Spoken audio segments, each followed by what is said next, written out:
Today we're unboxing an iPhone 4 that should be running its original software version, iOS 4. And for this one, unboxing is a little bit of an ironic term. You can see here that there is pretty much a hole in this bubble mailer that has clearly been reused a few times. And yep, that is the device pretty much almost sliding out. In the listing photos, this device looked pretty heavily scratched, but I'm just hoping that the front and back glass survived. Okay, so our front glass is definitely heavily scratched, as I discussed, but not cracked, thankfully. And our back panel is not cracked either. So it seems like I got pretty lucky with that sketchy packaging. And take a look at that ear speaker and this edge here. This device is absolutely filthy. But the reason I purchased this device is because it appeared to be running its original software version. So let's go ahead and see if it has any battery power.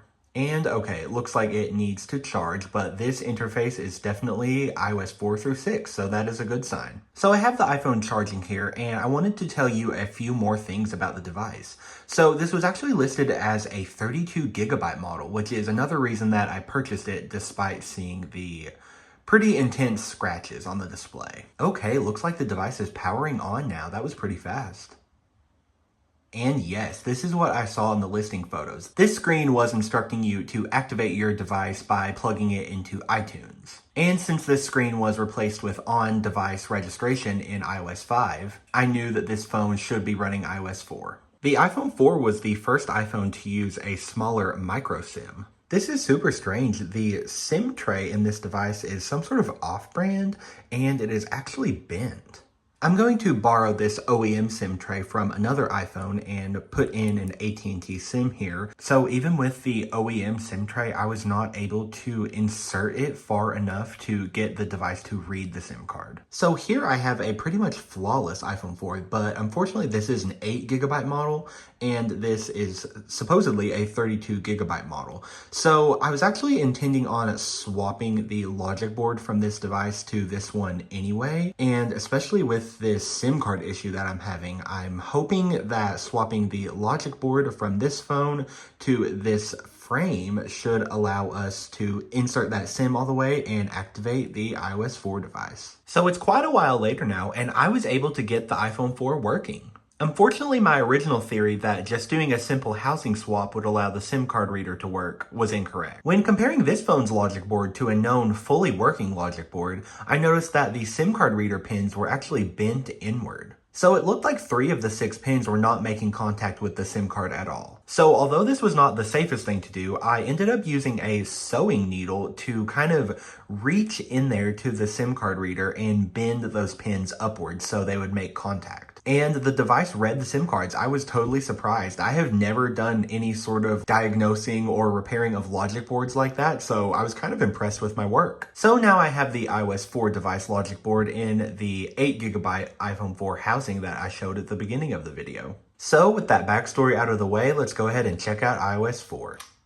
And we're definitely running iOS 4 here. One of the biggest signs is the iPod icon here, which was actually replaced with music and separate video apps in iOS 5. So let's head into settings and see which version we're running. Okay, looks like we're on 4.3.5. I believe that was actually the last version of iOS 4 for these GSM model iPhones. And sadly, we only have a 16 gigabyte model. The seller must have mistakenly listed it as a 32 gigabyte. iOS 4 was actually the first version of Apple's mobile operating system that were referred to as iOS. Previous versions, even those that ran on iPod Touches and iPads, were referred to as iPhone OS. iOS 4 brought a new reflective style dock to the iPhone and iPod Touch. This replaced the sort of gray faux metal look dock that was present on iPhone OS 1 through 3. iOS 4 was the first version to allow for home screen wallpapers. It was also the first version to introduce folders for your applications. Game Center was also new. It allowed you to share scores and compete with friends on games from the App Store. iOS 4 was also the first version to feature multitasking, so by double-clicking the home button,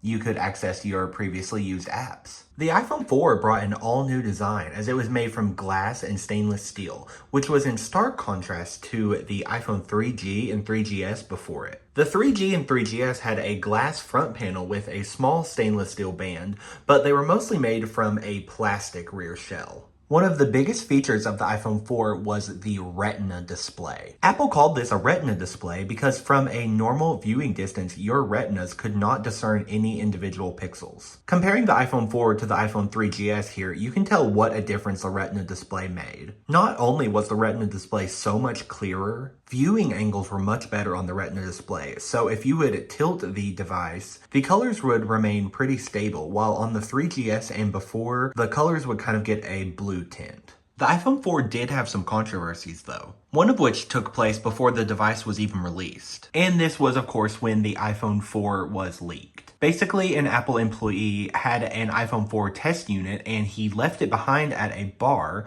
where it was then picked up and sold to a tech review company. Another controversy with the iPhone 4 was known as AntennaGate. AntennaGate was when early users of the iPhone 4 experienced really poor cell signal and dropped calls. Apple actually provided free phone cases to users of the iPhone 4, one of which being their famous bumper case.